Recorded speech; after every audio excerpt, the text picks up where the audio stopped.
Hello everyone, I'm Joe Ackourey, and welcome to the Fly of the Week. For this episode, episode 49, I'll be tying the adult stage of the Early Black Stonefly. This pattern is quite easy to tie, but yet it's so effective. I've been on the stream and personally witnessed the egg-laying females coming back to the stream and dropping their egg sacs in the water, and they're on the water for a brief period of time and bam, they get whacked by a feeding trout. And anytime I get a chance to fish early season rising trout, I'm on it, man. So add this one to your arsenal for sure. So without further ado, let's get started. All right, guys, here we go. The Early Black Stonefly Dry Fly. First step is placing the hook in the vise, making sure that the shank of the hook is parallel with your tabletop. Now, in the previous lesson, we tied the Early Black Stonefly Nymph, and this is the adult version. So cover the entire shank of the hook with thread, stopping at the point where the shank and the bend meet. That looks pretty good right there. Now, again, the tails for this fly are going to be made from the Goose Biots. And in review, we know that in this section of the Goose Biot, we have the lower you go on the feather, the thicker and larger the biots are. And we use those for bigger size hooks. And the higher you go up, they get smaller and thinner. So we're tying a size 14 here. I'm going to select 2 biots. Notice that there's a curve to them. I'm going to take one at a time. And I'm making sure that's a very subtle curve. They're going to curve out and away, and the length of the tails are going to be equal to about half the shank of the hook. You're going to place them on each side of the shank of the hook. A little bit higher up there, right there. Here we go, there's one. And I'm going to cover that up with some thread. There's always that one that wants to give you a hard time. There we go. And then I'm going to take the second one, and recognizing that there's a curve, a little bit of a curve, I'm going to place that and oppose the other one, making sure that I'm lining them up pretty close as I can get them. I kind of use my scissors, and it'll show me the alignment better. And secure that with a couple good wraps. Looking good. There's our tails. All right. Now for the next component to this fly, we're going to use that fine silver wire again. Pretty much the way we did with the nymph. It's very fine. I'm going to attach that to the side. And then wrap it up against the tails. Perfect. Place that in your material clip if you have one. Now for the abdomen. This is pretty much the body is going to be wrapped pretty much 80% of the hook shank. And I'm going to use my Hare fur blend in black. I'm going to dub some on, like so, forming a very, very skinny, tiny, tight noodle. Might have a little bit too much there.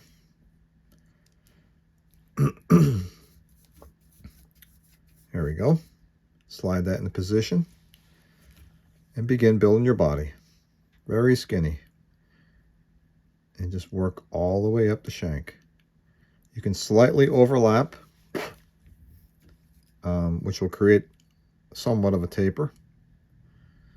And I'm just about there. Yep, I'm going to stop right there. Perfect. Take my silver wire and make 6 or 7 equally spaced wraps.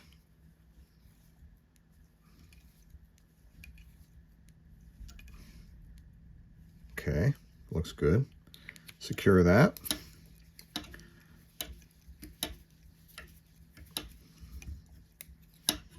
clip off your excess. Okay. Now, and the segmentation is pretty subtle, but it has a nice effect to it though. Looks really cool.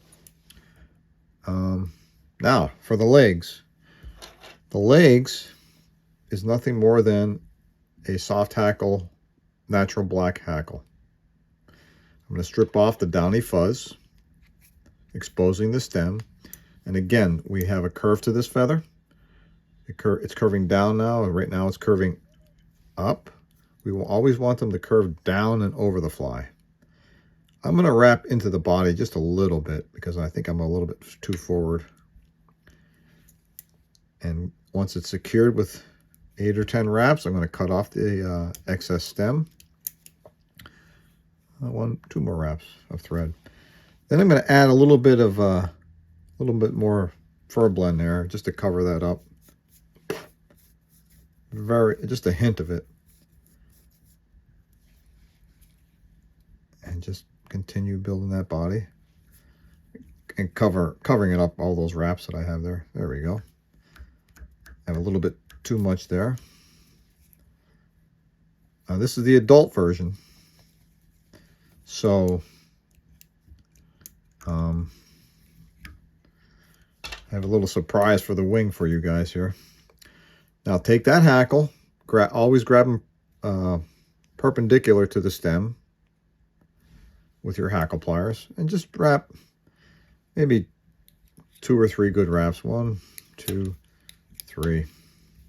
Secure that. Okay, make sure that's tight. Clip off your excess hackle. So there's our legs. I'm going to clip off the tops in preparation for the down wing. So in review, we have our tails, 2 nicely spaced out tails made out of Goose Biots. We have our ribbing. We also have our body that we made out of the black Hare blend. And then we ribbed it. We placed our hackle, our softer hackle. And then we put a little bit more fur blend in there and dubbed that up and wrapped through it with 3 or 4 wraps. And now we're all set for the wing. So the wing, this is a pattern I've used, gosh, probably 45 years now, for 45 years, and it's been very effective for me. See, what happens is when after the nymphs, the stonefly nymphs migrate to the shorelines, shortly thereafter they'll mate, and the returning females will come back to the stream to deposit their egg sacs. And this is what this is representing, the female adult stonefly coming back to the stream. And once they hit the water to deposit their egg sac, you know, if there's trout waiting for them, it's lights out for this bug, I'm telling you. And I've several occasions being on the stream during this return, females returning to the stream to deposit their egg sac. I mean, trout were just gorging on these things. And yeah, I was able to hook up with some nice fish in February, March. Can't beat it. So let's get back to this wing now. So I selected a large feather. You can see how webby it is. The webbiness is the key. You want to draw these fibers down so they're almost perpendicular to the stem. Just go easy with them. And then you're going to lacquer it. You're going to put a good amount of lacquer. Just ride that around there. I'm hoping you guys can see all this. And then I'm going to take my fingers and gently draw them down. I'm reversing the direction of the hackle fibers on the stem, creating a wing, so to speak, a flat down wing. And you just got to keep doing this until it starts to set, and you can see it setting now. Nice. So once that's set, I mean, it's still curing, but I'm going to clip off the top here. And then I'm going to take that wing section that I just made. Hopefully I won't mess it up. I'm going to lay it on top of the whole fly pretty much, and just exaggerate the length of it, maybe, oh, half a gap's worth past the hook. Hold that carefully and secure it. Boom.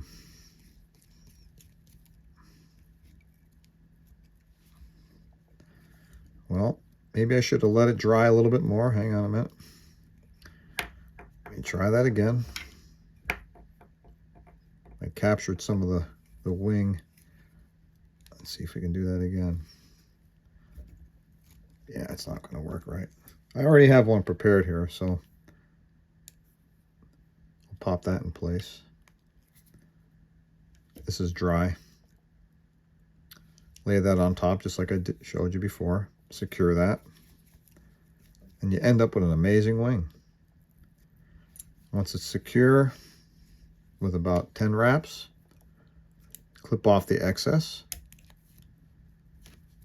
You can trim this clean or leave a little bit for like a little tassel, like a caddisfly, but pretty much this fly is done, guys. Tie your knot.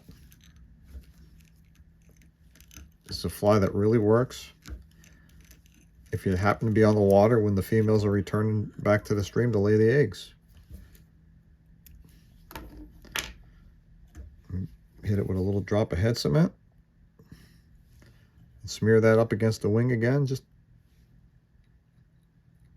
to make sure that you're all locked in there with the wing. And there's the final product, the finished product.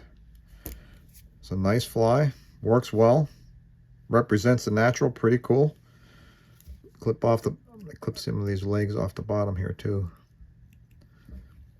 And there you have it. The Early Black Stonefly adult. Early season dry fly activity for sure. Trout love them. Thank you for joining me in this episode of the Fly of the Week, and looking forward to seeing you in the next. Tight lines, guys.